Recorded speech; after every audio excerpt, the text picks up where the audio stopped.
This is Dimitri Lascaris coming to you from the Sultan Ahmet Square in central Istanbul, beside the historic Blue Mosque, on the afternoon of April 27th, 2024. This afternoon, moments ago, the organizers of the Freedom Flotilla Coalition held a press conference to denounce the decision of the government of Guinea-Bissau, which acted at the behest of Israel's genocidal regime, to withdraw its flag from two of the three vessels that comprise this year's emergency Freedom Flotilla mission to Gaza.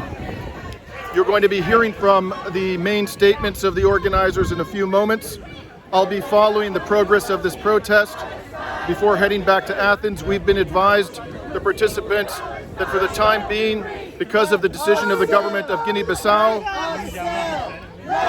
the vessels of the Freedom Flotilla are effectively blocked indefinitely in the waters of Turkey. But this story, as you can see, is far from over. Their determination does not seem to have been diminished one iota. I'll report back to you shortly. I am one of the coordinators for one of the 12 national campaigns that make up the coalition. Today we have over 200 delegates from over 40 countries that are with us today for the Gaza Freedom Flotilla. And as you well know, we are having challenges as we have with every single flotilla we've ever had that is trying to break the illegal Israeli naval blockade of Gaza. And particularly in this time when there's a genocide going on in Gaza by the Israeli government and the complicity of many governments of the world, including mine, the United States. It is so important that this flotilla go in the name of the people of the world. Our first speaker will be Hoeda Ali from the U.S. Boats to Gaza. Good afternoon. My name is Hoeda Araf. I am a Palestinian American human rights attorney and one of the organizers of the Freedom Flotilla. Thursday afternoon, the Freedom Flotilla Coalition was contacted by the Guinea-Bissau International Ships Registry, requesting an inspection of our lead ship, acceded. This was a highly unusual request, as our ships had already passed all required inspections. Nevertheless, we agreed, and the inspector arrived on Thursday late afternoon. On Friday afternoon, before the inspection was even completed, the Guinea-Bissau International Ships Registry, in a blatantly political move, informed the Freedom Flotilla Coalition that it had withdrawn the Guinea-Bissau flag from two of our ships, one of which is our cargo ship, already loaded with over 5,000 tons of life-saving aid for the Palestinians of Gaza. In its communication informing us of this cancellation, the Guinea-Bissau International Ships Registry made specific reference to our planned mission to Gaza. It also made several extraordinary requests for information, including they wanted confirmation of the ship's destination, any additional ports we planned on going to, and the discharge port for humanitarian aid, and the estimated arrival dates and times. It further demanded a formal letter explicitly approving the transportation of humanitarian aid and a complete manifest of the cargo. It is a highly unusual move from a flagging authority.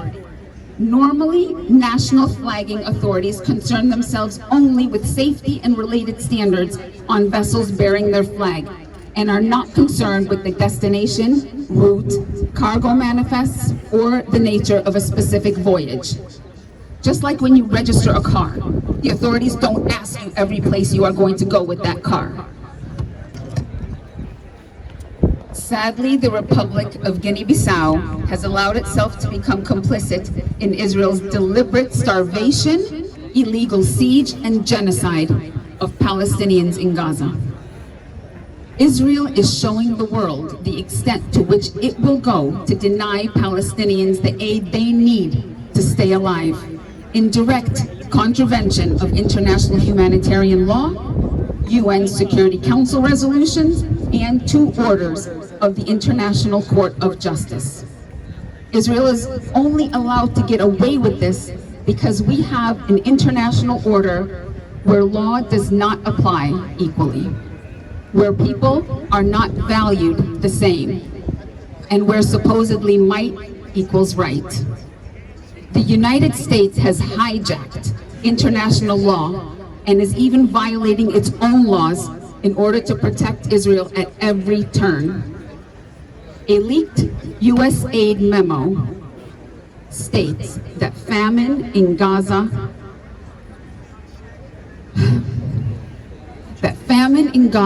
is inevitable, and that changes in policy could reduce but not stop widespread civilian deaths. It also states that USAID assesses the government of Israel does not currently demonstrate necessary compliance with US law required to receive US military aid. Nevertheless, last week, the US Congress passed and Biden signed a $26 billion aid package to Israel.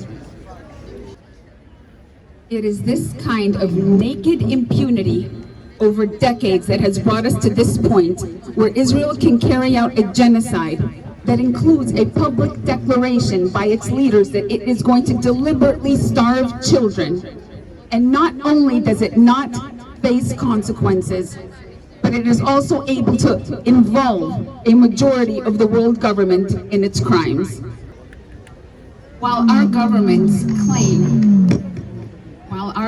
claim to care about Palestinian lives, they are compliant and even enforcing a situation where a state that has been found to be plausibly committing a genocide is allowed to control what, if any, aid is allowed to get to the people who are trying to stay alive. Yesterday, the UN Special Rapporteurs on the right to food, on the right to housing, and on the situation of human rights in the occupied Palestinian territories issued a statement stating that civil society initiatives like the Freedom Flotilla are important precisely because governments are not complying with their obligations under international law, and many of these governments are even complicit in Israel's siege and genocide. The statement of the Special Rapporteurs affirmed that ours was a legitimate challenge to Israel's control over the delivery of aid to Gaza, and it demanded safe passage for our flotilla. However, without a flag, we cannot sail. But this is not the end. Israel cannot and will not crush our resolve to break its illegal siege and reach the people of Gaza. The people of Gaza and of all of Palestine remain steadfast under the most horrific, unimaginable conditions. We take strength from their incredible, even inexplicable ability to maintain their humanity, dignity, and hope when this world has given them no reason to do so. It is our responsibility, each and every one of us, to keep that hope alive.